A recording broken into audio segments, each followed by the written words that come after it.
Good afternoon, Wildcats. Welcome to this week's segment of Sports Corner.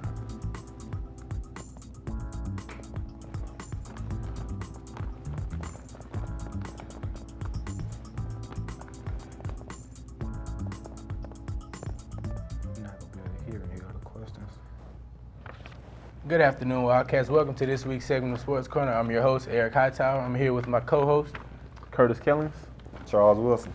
It's week 4 of the NFL. We're going to start this week's segment off with who's hot, who's not. The hot teams in the NFL, the New England Patriots, the Kansas City Chiefs, the Miami Dolphins, the Saints, and the Broncos are still off to undefeated seasons. You guys, what do you think about the hot teams right now? How do you think the season outcome, and how do you guys feel about this many teams still being undefeated already at week 4? I mean, this is a great season so far. You have the Denver Broncos, like the best team in the NFL by far. You have Peyton Manning playing at MVP level. Their defense is playing out of their mind. When is the last time Peyton Manning had an offense to go with the defense? It's just, that shows you that they had the potential to win the Super Bowl. When he was with the Colts, he always had a great offense, but he had to carry the defense. Right. But now it's even. So with a team like that, it's going to be hard to beat them. And when they get Champ Bailey and Von Miller back, that's going to be even more impressive. Hands down, right now, I feel like that the Denver Broncos, they're the best team right now. And as for the AFC and standing over the NFL, they won over the Philadelphia 52-20. So. Right. As far as my hot team, I like to talk about the Miami Dolphins just because big surprise team. They have always been the joke in the NFL. And joke of Florida. Right. They got a pretty good quarterback, Ryan Tannehill. He's playing good football, and they're finally getting that chemistry. It's looking like they're a team and not just a bunch of guys who happen to play with each other. Exactly. Tannehill is becoming his own. You know, he was taken 9th last year in draft. All the talk last year was about Russell Wilson, RG3, and Andrew Luck. With this year, he's playing better than all 3 of those quarterbacks at a very high level. So he's not a forgotten one out of that quarterback class. I mean, he's playing great. And then their defense is playing out of their mind. They're top 10. They have Cameron Wake, one of the best defensive ends in the NFL. Then they had the additional Mike Wallace, a speedster who could blow the top off of defense. Good numbers over there. Great numbers. He's been a big help to Ryan Tannehill. Then they have Lamar Miller out of the University of Miami in his second year, coming into his own at the running back position. So the Miami Dolphins is a real big surprise team. I believe they're kind of here to stay because they have a great state of defense. With NFL, if you have a good defense and a good quarterback who manages the game, you have a chance to win ball games. So as for right now in the who's not topic, that we have 2 of the teams. We have the New Orleans Saints and the Miami Dolphins. Who you guys like to win for tonight? I like the Saints. I think if Drew Brees gets the offense going like he does, you know, he has Marcus Colston, he has Jimmy Graham at the tight end position. Jimmy Graham, there he goes.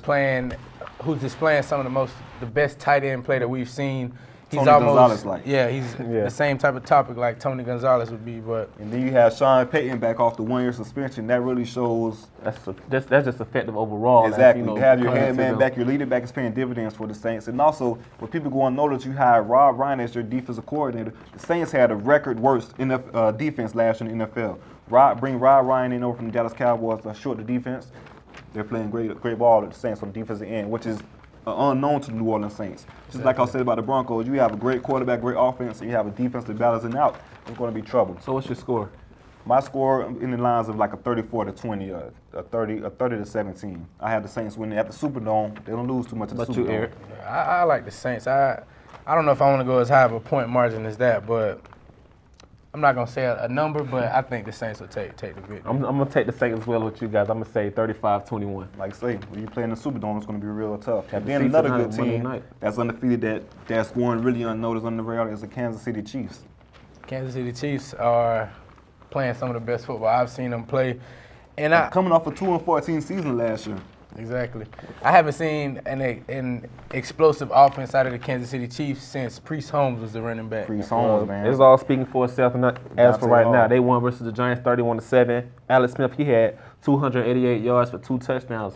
Great win over the Once again, Giants. He has interception, in a touchdown interception radio. He hasn't thrown a single pick this year. That was the Achilles heel for the Kansas City Chiefs this past season. They had too many turnovers. Now you're bringing a game manager in Alex Smith who don't turn the ball over, a great defense, and also a great head coach in Andy Reid. And also a great special teams. Right, we have a great highlight for you guys coming with Devin McCluster. I mean, great special teams play, great defense, a game manager at quarterback, a home run threat, and a running back in Jamal Charles.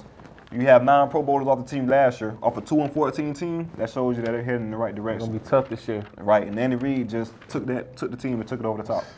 Exactly. We've covered the hot teams. Now we're going to go to the teams that aren't doing so great. Who's not? The Pittsburgh Steelers, the New York Giants, Even worse. the Jacksonville Jaguars. Oh my God. I just don't. The way we folded and maintained a story about the hot teams and the reasons why they're hot. With the not teams, it's so hard to put your finger on their issues because when you watch their games, it's just like, do these guys even practice all week, or are they taking it serious, or like what's going on? We have the Pittsburgh Steelers. When you lose your best play, arguably your best player on the team, and your center, in Maurice Pouncey. I mean, this offensive line has already had problems. I mean, you take the best offensive lineman as it is. You have Big Ben, who leads the league in sacks over the last 5 years. It's going to be real tough for those guys to win games. Then you have you lose out on the Mike Wallace, and you have Big Ben pressing for plays, trying to do too much. That's when you have your interceptions to come in. Speaking on Mike Wallace, I feel like the Pittsburgh Steelers that they hurt themselves a lot because they lost a lot of great receivers from the beginning. They lost Plexico Burris, Antonio Holmes, and Mike Wallace. That goes Mike to show Wallace, you exactly. that the Pittsburgh Steelers as an organization, they don't like to pay the big dollars. You lose those type of receivers, I mean, you can have another 3 or 4 Super Bowls with Big Ben. And the defense under Dick LeBeau isn't the same defense we have become accustomed to. But I think CJ put his finger on the main problem for the Pittsburgh Offensive Steelers. line. The offensive line is the biggest problem, but As well- factoring in when you have an offensive line that's not doing so great and you have a quarterback that's not exactly mobile, then the pocket presence and the time that he's having in the pocket, as opposed to another quarterback who could scramble out of the pocket, it's just he's leading sacks. Yeah. That's what's And I the believe offense there's been is some folding. troubles over there in between Ben Roethlisberger and his offensive coordinator. Him and Todd Haley did not get along at all. That's a fact. They have to first get on the same page, to get that offensive running, get in that just to get that keep the defense off the field. Do you Move think? on to go ahead. Do you think that it would be more appropriate for them to do out with the offensive coordinator and bring in somebody who can get along with Ben Roethlisberger? No question, I believe Tom Tomlin has to make some changes to his organization. Probably not during the season because making a change like that during the season, too drastic. yeah, it's a drastic measure. But in the offseason, they have some issues that have to be addressed. Who else we have who's not? I'm The New York Giants. Yeah, the Giants, for instance. I mean, the Big Apple. These guys come in. They was picked to win the NFC East. With them when the Cowboys picked 1 and 2. You have the New York Giants who are playing. Victor Cruz, by the way, is playing at another Pro Bowl level. But Eli Manning's throwing too many picks. The defense isn't the same. I mean, they're just getting. The only thing I say that they're helping right now is the New York Giants is people fantasies and Victor Cruz. That's the only thing that he's Exactly. They're looking like towards the number them. 1 pick in the draft. Okay, Jacksonville Jaguars, also a not hot team. The who? The Jacksonville Jaguars. They're the worst team in the NFL by far. I mean, some college teams could beat the I Jacksonville think Alabama Jaguars. could take the Jaguars. It'll be a good one. Any given day. This is ridiculous. I mean, why don't you sign Tim Tebow? I don't You have understand. billboards going around in Jacksonville saying we want Tebow. You have a plane that fly over the stadium during the game saying Tebow, why not?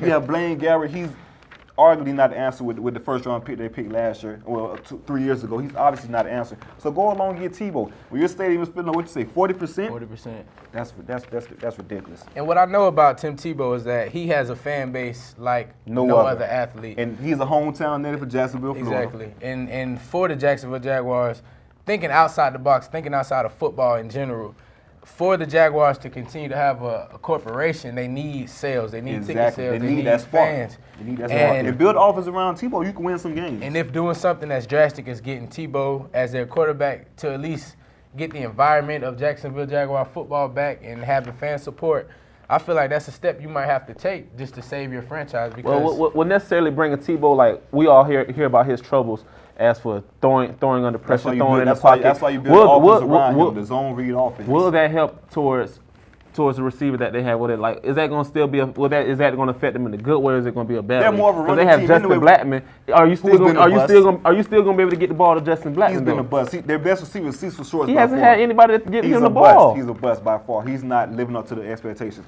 And their main butter is running the ball anyway with Maurice Jones-Drew. So if you bring in a quarterback who has that dimension of the zone read, that's going to take pressure off Maurice Jones-Drew and make more holes for Maurice Jones-Drew. So you bring a quarterback in like Tebow, you can make that work.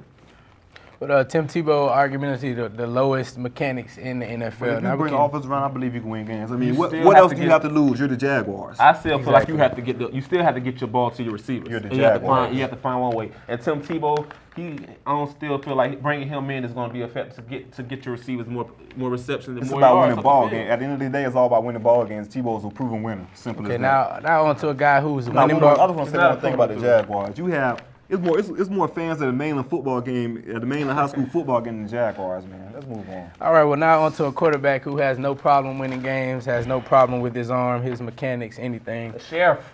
Peyton Manning Definitely. is displaying some of the best quarterback mechanics That we have ever that we've seen, seen in our whole generation, or I would like to say since the origin of football. I mean, you Peyton play Manning four games. He has 1,400 yards, 16 touchdowns, and 0 picks. Zero. Zero That's picks. flawless. You can't He's ask on his for way to anything another better. MVP. Another MVP. I Listen, mean, this guy here is putting on a complete show. Manning finished 28 for 34, 0 interception, as CJ said. Quarterback rating was just 146, which is marked the highest point of his career with only 30 pass attempts. Manning, and he tied Milt Plum's record, which is set in 1960. So, like I said, for the this guy most just- touchdown interception ratio. Exactly. MVP. Without a doubt, he's the best quarterback ever, in my opinion. The best My quarterback opinion. ever. Whether you want to throw Tom Brady into the equation, or Tom Brady's in there, but as far as taking over a game, like Ray Lewis said, it's like a chess match playing against him. He knows so much. He puts you in situations to show your defense, to show your hand, and that shows you that, hey, I'm the best quarterback in the league. It's like playing a computer. It is. Madden 2015. 25. Right. Okay, we have an addition to Sports Corner. We're going to implement something called the Fan Cam, where students and fans for the show can ask questions and we can answer them. about their favorite team. Let's roll with the first question. What would you think, Charles, the New England Patriots need to do to win the Super Bowl? For the Patriots to win the Super Bowl this year, well, first of all, you have Tom Brady. You have to keep him healthy. He's one of the arguably the best quarterback in the league next to Peyton Manning. But they just lost Vince Wilfork for the year with a torn Achilles, the same injury Kobe has. So losing their best player, their second best player on the team besides Tom Brady and Vince Wilfork, that's going to be real tough for them to fill that void. But you have Akeem Talib, one of the best cornerbacks in the league, who's leading the league in interceptions with 4. He had a big game last night against the Atlanta Falcons, holding Julio Jones in check. But you have those guys, you have those young receivers. For the Patriots to win the Super Bowl, I mean, it's going to go through Brady and Belichick again. You know, that's one of the best quarterback and coach duo that And we it's, ever seen. it's For also them to continue to win, they just have to continue, like, the 4-0 record that they got to now, they're just going to continue to play New England Patriots football. Exactly. The defense is a lot better than they were in the past. And one thing about it, you have Belichick ball, man. He know how to win ball games. He's a great coach. I'm not sure if I'm going to agree with that. They're not winning the Super Bowl. I'm not saying that. New England but to Patriots win. will not. All right, but I think that the biggest thing that will keep them out of the Super Bowl is there is no defensive lineman presence like Vince Vince Wilfork, Wilfork, that's a a tough- guy who's that's that a big, tough that loss. physical, and most importantly, that fast off the ball. Exactly. That's I going to just- open up a lot of run lanes. That it will open up a lot of running lanes. Miss him That as a pass rusher. Let's move on to the next okay. question. Fan cam question 2. Let's go. Hey, Sports Corner, what does Cookman football team have to do to win the national championship? For the Wildcats to win the national championship, like I said in our previous show, these guys have to be more balanced on offense. You have to pass the ball. You have Eddie Poole, Preston Cleckley. These guys are one of the best receivers in the country, but they're kind of unknown because we don't pass the ball enough. If we throw the ball to those guys, and you get Ike, Isidore Jackson healthy with Anthony Jordan. Anthony Jordan, that 1-2 punch, that thunder and lightning combination, that could be really big for the FCS opponents when it comes to the playoffs. Just for them to keep pounding the ball on the ground and just put it in the air to collect Exactly. and You get have the to take ball those in full chances. hands. You have Quentin you know? Williams, Jackie Wilson. Those guys have great arms. I mean, Quentin Williams, he won Mr. Florida, the biggest award in Florida football. Jackie Williams has an arm. He can throw it 70 yards on his knees. I mean, these guys have the big arms. And you have the tight ends. You get those guys involved, man, you can have a really big year out of the Wildcats. They can win the national championship. They have the players. They have the players, no doubt about it. I think they do. And the defense, one of the top defenses in the country. Just about every year they lead the country in the turnover margin ratio with interception and fumbles. Okay, fan cam question 3. All right, so Sports Corner. The Boston Celtics, they've lost a lot of players. What do they have to do to get back into the championship? The Boston Celtics. Well, it's going to be a kind of rebuilding year for them. For them to get back, they have to build around their best player. Clearly one of the best. They're clearly one of the best point guards in the league, in Rajon Rondo. And you have guys like Jeff Green, he came to his own last year as a scorer. You have Avery Bradley, probably the best perimeter defender in the country, and Coach Brad Stevens, who came from Butler, a great young coach, a great young mind, took Butler to 2 national championships from a lower-ranked team. I mean, you have 2 go to 2 appearances in national championships. We're not a school from Duke, North Carolina, the Kansas or whatnot. From a non-qualifying school, that's a really big achievement. So what are they going to do as for like in the post area? Because you know they lost Kevin Garnett and one of their best post defenders, Paul Pierce. Like how is that? It's going to be tough, but they have faith in he was a rookie last year in Fab Melo. They believe Fab Melo's going to develop into one of those type of players. And like I said, Rondo, he could dominate games, man. Let's put the ball in his hand. He made just plays. build around him. Right. With Rajon Rondo, I think that I'm not gonna say Rajon Rondo is given too much credit, but he was never on a team where he had to take that, put the cape on his back, and he be the hero of the team. He had a Paul Pierce to take over. And I think now, without the presence of Kevin Garnett and Paul Pierce being on the offense, I believe he's going to show how a couple good he seasons really back when they had Ray Allen, who he could dish it out to for the easy 3. I think this will be the biggest test for Rajon Rondo with this season coming up, to see, Rajon Rondo, do you deserve all the hype and credit that you're getting as a point guard? Right. Let's go to the next question. Okay, fan cam question 4. And the question I have for y'all is, with all the NBA transaction that's been going on this offseason, who do you believe is the favorite to win the NBA title? Basketball season is around the corner. Yeah, it is. Well, of course, you have to go with the Miami Heat. Curtis, talk about the Miami Heat. Miami Heat, they brought back their 2nd overall pick back in 2008, Michael Beasley. Mike Beasley, big pickup. You know, he's a big pickup. He's gonna. I believe like with that transaction, he's gonna help the Heat by he averages 20 minutes off the bench, 10 points. He's a good rebounder. He's gonna give you a good 75 games. So with him, as long as Greg Oden, to come and help Miami better in the post area. I believe they brought Greg Oden just for Roy Hibbert. That was their biggest key acquisition to me, is that Greg Oden pickup. You have a 7-footer in the paint that can really take over and dominate games when healthy. That's all the Miami Heat need. You have the best player in the game in LeBron James. Arguably. He's the best player, hands down. So you're giving it to him. I'm giving it to him. He's the man. The best player in the game by far, LeBron James. D. Wade, who's a great scorer. Chris Bosh, who's one of the most versatile players in the game. You had that big physical presence in Greg Oden. Might be that he's gonna give you 20 minutes off the bench. So and then you have Ray Allen back, who actually won. That's gonna be great. And then shout out to Rihanna. Having a beautiful lady, ain't she? Right. Beautiful lady. Big Heat fan, Rihanna. But yeah, the Heat, those guys are trying to go at it again. You have the Indiana Pacers, who those guys are really primed for it. They feel like they should have beat the Heat in the conference finals last year. They add Luis Scola, who's a great player coming off the bench, who was a great player in Phoenix, a great player in Houston. That's a good. Oh yeah, look at that poster. Oh man, say hello to my little friend. You got the Indiana Pacers. Those guys are real great. George Hill came into his own. Paul George, he's going to be a superstar on the rise. Exactly. And Roy Hibbert is arguably a top 3 center. A superstar. Yeah, he's a dominant force. He gave Miami Heat fits. That's why they went inside Greg Oden. Like I said, if Greg Oden can stay healthy, he'll be a good contender going against the big guy, Roy Hibbert.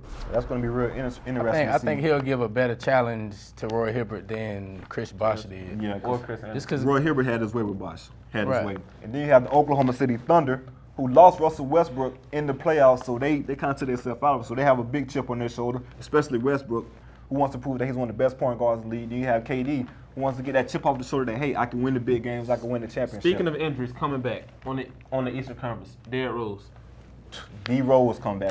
D. Rose, he's going to be, hopefully, I believe he will be back to the MVP D. Rose that he was before, when he took over games, lost to Miami in the Eastern Conference Finals. I think Derrick Rose is going to come back better. I think this is the most anticipated, because the fans have been waiting to see Derrick Rose since he got hurt. And D. Rose is real confident. He was asked recently who was the best player in the league. He said with a laugh, without questioning me. Exactly. So you got to have that type of confidence. When you're an MVP, you can talk like that. Okay, another thing we cannot forget about is the Brooklyn Nets. Brooklyn Nets. These guys, when they signed, this is probably the biggest offseason signing since the Miami Heat. They went and got Jason Kidd. He's the head coach for that. Look at the starting lineup, full of all-stars. You have Joe Johnson, Darrell Williams, Paul Pierce, Brook Lopez, and the big ticket himself in KG. And coming off the bench, you have Jason Terry, big shot, Andre Karolinko. These guys are primed to win. But are they going to be ready after the All-Star break?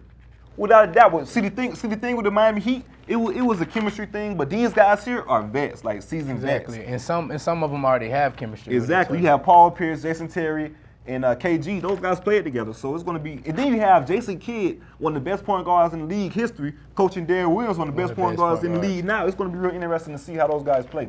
And go ahead. One thing about, the coaching. Across the NBA, a lot of the coaches they haven't played in today's NBA, and they cannot relate to today's NBA. Exactly. So I think with Jason Kidd being a coach now and him understanding the pressure that comes with the game nowadays and all the media attention and everything that's going on, factoring all that in. Right, and my bad, when you're a point guard, 16 years in the league, a point guard who's basically the coach on the floor, exactly. That shows a lot, man. Floor general, Jason Kidd, he's going to be a great coach in the league, I believe. I believe the Nets got it right when hiring Jason Kidd. He got a lot of scrutiny, but hey, it's Jay Kidd. What can you go wrong with that? Him mentoring Darren Williams, it's going to be real good. Then you got the Houston Rockets, who went inside the biggest offseason addition this year in Dwight Howard. You got Dwight Howard, Jeremy Lin, Parsons. Dwight Howard with the duck lips. You can't do that, Dwight. I mean, You just need that guy to come focus and just to bring that attitude that he brought to the Magic. If he brings the Dwight Howard to Orlando, right. It could be the Dwight Howard I want to see. Exactly. I want to see the more physical Dwight Howard. Lose the headband, lose the sleeves, bring out the big guns, and go to work down there in the paint. I hear you, Curtis. I hear you. Man, if you bring that Dwight Howard back from Orlando, I mean, he was arguably a top. He was a top 5 player, the most dominant player in the league, without a question. No, the dominant player in the league. But and then you have a James Harden who's going into his second year in Houston. That's an automatic scorer. Oh yeah, he's one of the best shooting guards. Exactly.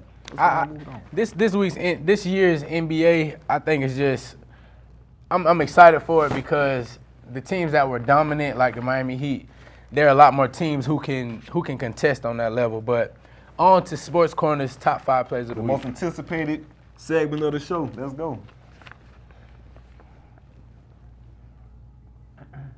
With number 5, you got Reggie Bush. Oh, he's looking like back in his USC days. Charles Tillman, you have no chance. AP, all day, the best running back in the league. Runs with so much anger, so much purpose. We're having technical difficulties right now, but he still breaks off the display. Even the show couldn't stop AP. No chance, Ryan Clark. Look at this interception by West Virginia. Oh, this man like prime time in his finest. With the pick 6, those uniforms are clean. Ishmael to the house for the touchdown, man. West Virginia with the big upset over Oklahoma State. Watch the dive. 5-yard dive. This is by far one of the best college football seasons that we had in a long time.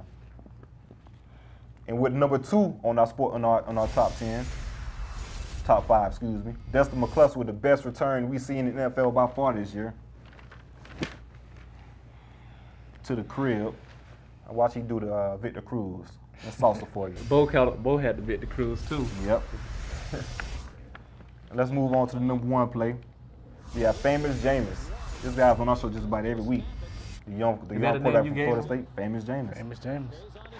Halftime Hail Mary with 0 seconds on the clock. He threw that ball from the other side of the 40. Good throw, great catch. Just watch how you lose the pass rush though, man. This guy's amazing. Famous Jameis. My money is on him. He's going to lead Florida State to a national championship before his time is up there. Look at that. Before the half, Hail Mary. Takes the hit. Watch it. Touchdown. That's a special player. Like I said, if he could just control his tempo and just learn how to manage the game, well, I think he'll be him coming as a freshman quarterback. I think that he'll lead perfect to the for the national state. championship. And this is the second week in a row where he's eluded defenders and still thrown for a touchdown. Famous Jameis. Well, I hope you've enjoyed this week's segment of Sports Corner. We'll see you guys next week. Thank you for tuning in. Next time, family.